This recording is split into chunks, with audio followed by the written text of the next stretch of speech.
OG Diaz may inilabas na pahayag tungkol sa bagong naghihiwalay. Ang intriga, alamin!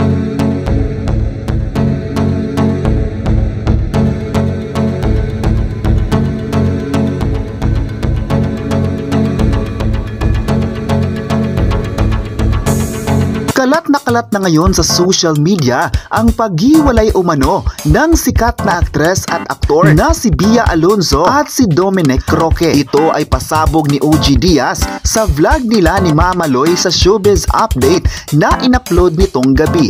Nagsimula kasing umingay ang issue naghiwalay na ang dalawa nang ilang okasyong dinaluhan ng aktres na hindi nito suot ang engagement ring. Ayon sa pagpapatuloy ni OG Diaz, sabi raw ng kanyang source ay sinusuyo pa rin ni Dominic Roque si Bia Alonzo para sila ay magkaayos, pero pwedeng nagkakaroon lang ng misunderstanding. Totoo kaya ang labas na balita ni OG Diaz tungkol sa paghiwalay umano ng dalawa? Samantala, ikinuwento ng Kapamilya TV host na si Ruby Domingo kasama ang asawa nitong si Maki Pineda ang dahilan kung bakit tinuwa nilang ninong sa kasal si Piolo Pascual.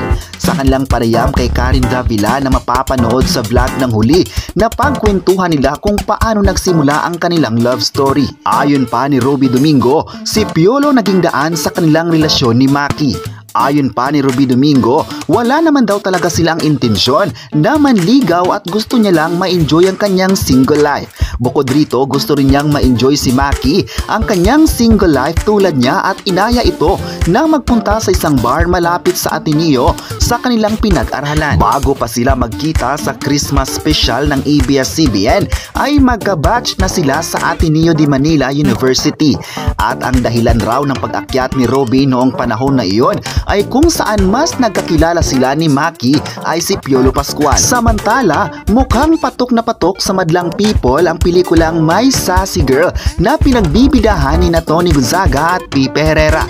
Nitong Miyerkules, January 31, nang mag-premiere ang naturang pelikula ay agad namang pumalo sa 5.2 milyon ang kinita nito. Sa katunayan, nag-post ang Viva Films sa kanilang social media pages upang ibandira ang successful opening gross sales ng pelikula nila Tony at Pepe. Matatanda ang 3 taon na rin na nakalipas buhat nang matapos ang shooting ni Tony at Pepe sa My Sassy Girl. Sa katunayan, marami na rin na nag-aantay noon sa naturang pelikula dahil sa magandang kwento nito. Ang My Sassy Girl na pinagbibidahan ni Tony at Pepe ay hango sa South Korean film na may same title na ipinalabas noong 2001. Ito ay pinagbibidahan noon ni Jun Hyun at Shin Tae-won. Marami rin naman ang pumuri sa galing ni Tony at Pepe sa sinabing siya na talaga ang queen of romantic comedy movies. Samantala, ibinalita naman ni OG Diaz sa Showbiz Update vlog ni na Mama Loy na in-upload na may mga nawalang product endorsements si Heart Evangelista. Base sa kwento ng kanilang content creator, actor na talent manager ay may mga umatras na ahente para kunin ang actress dahil sa mataas na singil ng kanyang glam theme na hindi na niya kasama ngayon. Nabanggit kasi ni OG Diaz na naglabas ng sama ng loob si Heart Evangelista sa kanyang vlog na kinukustyon ng mga taong nakasamaan niya ng loob. Nagbigay ng halimbawa si OG Diaz na mahalang singil ng makeup artist na aabot ng kalahating milyon. Ang singil naman raw ng hairstylist niya ay kalahating milyon din.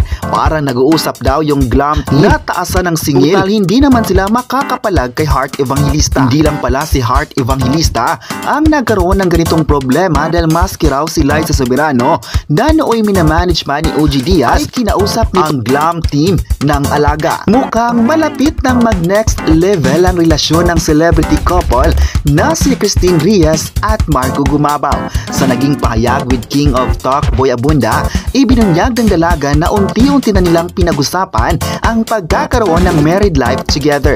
Diritsahang tanong ni Tito Boy na pag-usapan nga ba nila ang kasal. Paliwanag naman, basta ang usapan nila ay yung future together pero may details na kung ano at of course pakunti-kunti lang nito.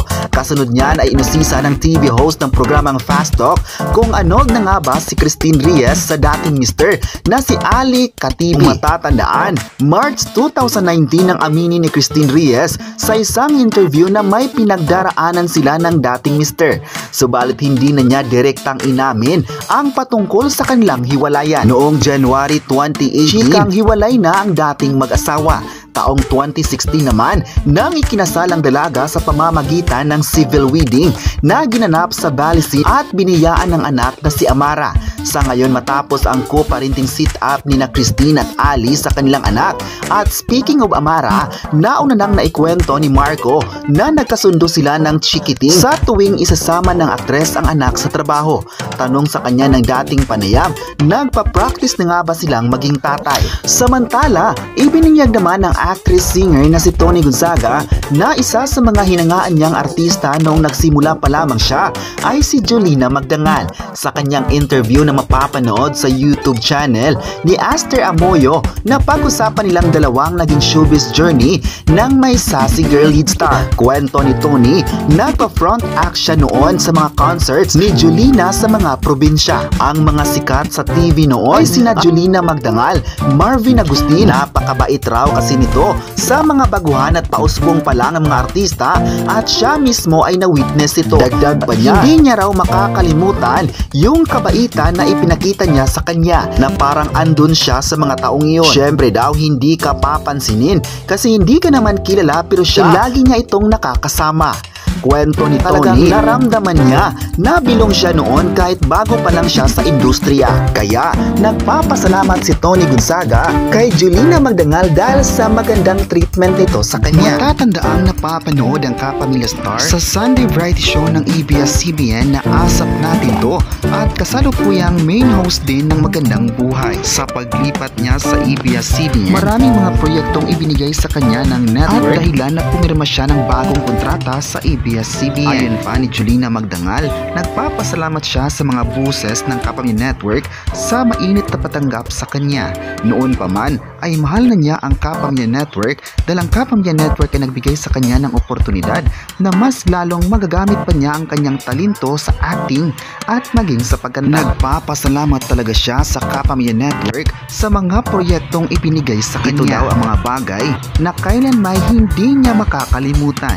Isang ABS-CBN sa mga network na nagpakita ng suporta sa kanyang husay at galing. Kayo, ano ang masabi nyo na may bagong payag si OG Diaz tungkol sa bagong hiwalay na star?